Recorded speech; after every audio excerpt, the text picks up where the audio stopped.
Alright, YouTube, don't mind the Minecraft music if you hear it because I've got Minecraft open at the moment. North Korea is reheating yet again. Of course, this comes in the wake of a short time ago, uh, Kim sending apparently a fax to South Korea saying, we might attack without warning.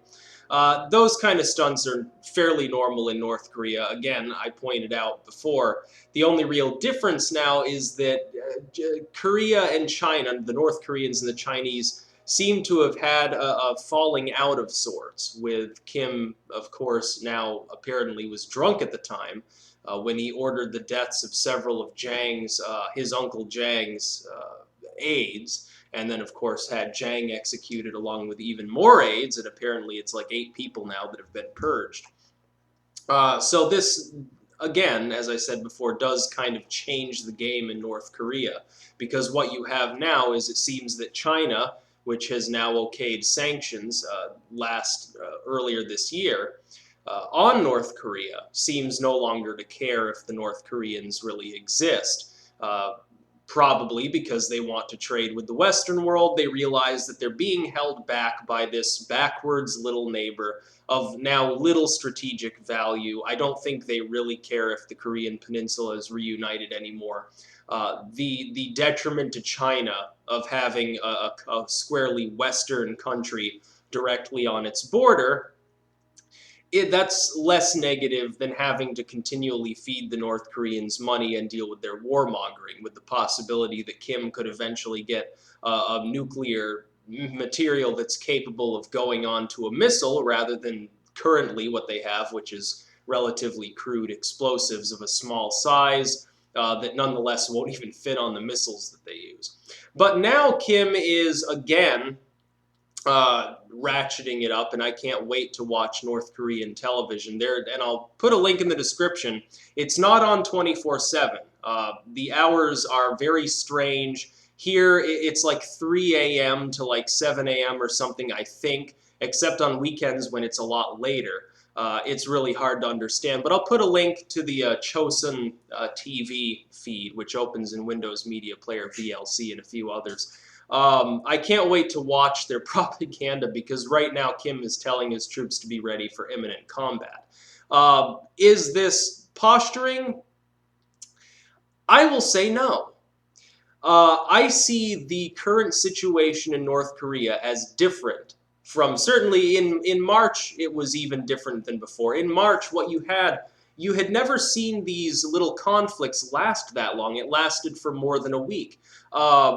Usually, when Kim Jong-il was the president, or the prime minister, or the Führer, or whatever the hell they call their leader, when Kim Jong-il was the one in charge, there was exactly one time when they actually undertook any military ventures, and that was to bomb some islands, and they did that primarily for food aid. The problem is now, you've got to understand, North Korea, they're not dumb. They do things with a reason. And it can't be that they want more aid because the West has already told them to go fuck themselves. The Chinese right now are furious with Kim for executing Jiang, who wanted to move them directly into a Chinese sphere. They would have become an extension, almost a satellite state of China. Executing Jiang was a clear sign that the North Koreans want no part in the Chinese game any more than they want in on the West's game. So if they don't want aid from either China or the West, and clearly they don't want to intimidate the West because nobody in the West is intimidated by an insular regime that they have the ability to hit South Korea, they can kind of hit Japan. Anything else is too far for any of their materials to travel without getting shot out of the sky. So they're not doing it for aid, and they're not doing it to intimidate anyone. What's left? The two possibilities that I can see that are left are, number one, Kim really is insane, actually thinks he can attack and take over South Korea. Or number two, he's completely desperate.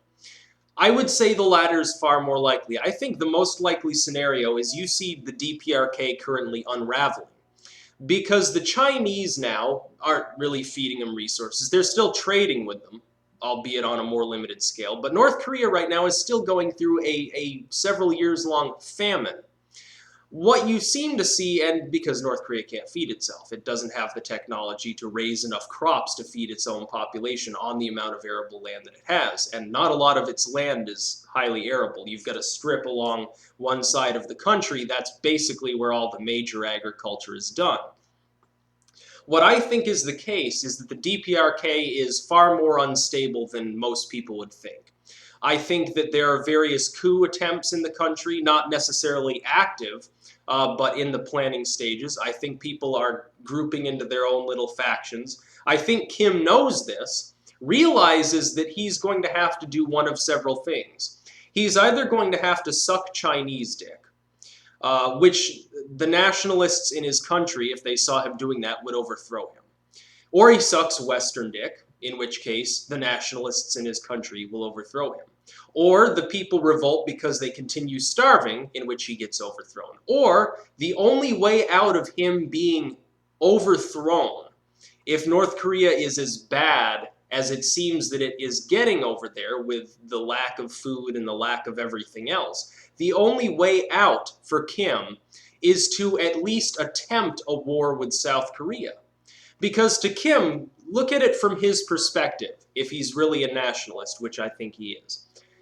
He doesn't want to be overthrown because he's seen buddying with the Chinese. You see, the problem is North Korea has been completely insular. Their people have been told that they don't need anybody else, that the state will supply everything, that they are rich. They are told that the outside world is more impoverished than the world they're in. There are a few places in China right along the border that they're actually allowed to visit, some of these North Korean factory workers and truckers and stuff.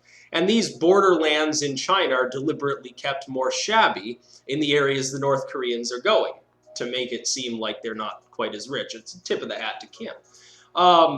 Kim can't buddy to the Chinese or the West, because the people will see that as a sign of complete weakness. They'll say something strange is going on here, and there is the real risk of even the military defecting, because even the military, except for the higher-up generals, honestly think that North Korea is the greatest country on earth and has the most wealth. So he can't buddy up to anyone, and he can't remain insular if the DPRK goes into an even worse famine, which with the weather patterns being what they are right now, it's not looking good for North Korea. So he's going to perhaps be forced into going to war with South Korea. The idea would be this. He's going to get removed from power anyway, so he probably doesn't care if he dies, because the North Koreans, any time there's a coup or anything in that region of the world, people die. Kim would be the first on the list. He'd hang for, some trumped up criminal charge. So I think he probably will eventually be pushed into a war with South Korea. When's the time frame for this? I have no clue. But when you see them restarting their nuclear reactors, which they reportedly have started to do now, they're restarting Yongbyon and these other reactor sites, they're ramping up production at chemical sites, they're moving more and more troops to the southern border. I looked at one article that said back like 10 years ago they had 40% of their troops along the DMZ. Now it's 70%. That should worry people in South Korea. And other people have pointed this out. They said, well, it's no problem. The North Koreans would lose anyway. Yeah, I agree. They would lose. The problem is they have chemical weapons. They have biological agents. They have an enormous amount of artillery. And they could probably level most of Seoul or however the hell you pronounce it, before the South would be able to mount a reasonable defense. There goes half the population of South Korea, that city and its outlying areas, getting pounded completely by artillery, getting gassed. You would apparently, the North Koreans have plague germs and cholera and anthrax and all of these other goodies that they can deliver with a simple artillery shell. In a vaporized form, killing even more millions of people. It would erupt into a complete chaos. Here's something else for people. I don't personally buy into the belief that the Nazi regime was completely insane. I think that their own reasons were way more complicated than simply they lost their minds. But if you look at some of the quotes by the Nazi regimes, They seem similar to the kind of rhetoric that you hear from North Korea. Oh, we're going to slam the gates on history so hard that that everyone will stand back in shock, things like that. To somebody like Kim, who seems like he might actually be a lunatic, which his father was not. His father was level-headed, generally speaking. He knew what he was doing. With Un, it's not so simple to say that he does. We're not sure. They called him untested when he first took power. Now he's been tested, but he's been acting deranged. He's drinking heavily, apparently. He's spending a great deal of his time with Dennis Rodman. You'd have to be crazy to do that. And he's constantly threatening far more than his father did. He is a warmonger, it seems. And here's the other thing, and the final thing that I'll say before closing the video. North Korea has changed because now they're executing Chinese puppets and so forth. But South Korea and the United States' stance in that region has changed too. The United States before basically told its troops, you're cannon fodder. Now they've told the 30,000 troops we have there that under any provocation whatsoever of a physical nature, a single artillery shell, a single bomb, a single shot fired across the DMZ, under any circumstances, they may be called into active war at a moment's notice. The South Koreans, additionally, have become more militaristic and nationalistic in the last few years. Because the last time that Kim Jong-il, the father of the current president of North Korea, when Il was president and he attacked those islands with artillery, and the South fired a few volleys back and no one really got hurt. There were a few deaths, a few destroyed homes, and that was all. When that happened, the United States was not on top readiness, number one. We weren't looking for an excuse to kick them out, number two.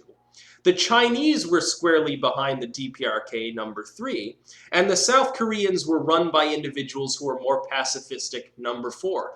All four of these things have changed. If Kim Jong-un attacks South Korea by shelling an island or sending a token bomber over to drop messages in bottles on them saying how great Kim is, somebody could theoretically mistake that for an actual sign of war and fire back, and things could escalate very quickly. You wouldn't have had that under the previous circumstances. Everyone was worried about China, which no longer seems to care. The South Koreans didn't really have the heart to fight them anyway, other than sending off a few token volleys. And the United States had a generally hands-off approach, because you've got to understand, when Kim Jong-il was the president, it was clear that any time he acted aggressive or threatening, that it was all for show. It was to give his own people a good time, to show them that he was in charge, and to get more aid. But without the aid flowing, and with famine hitting the DPRK, that has changed. I think that the execution of Jang and all of these other things happening in North Korea signal a turning point in the peninsula. I think that war is fairly likely within the next certainly decade. I think it will have happened by then. Next year, who knows?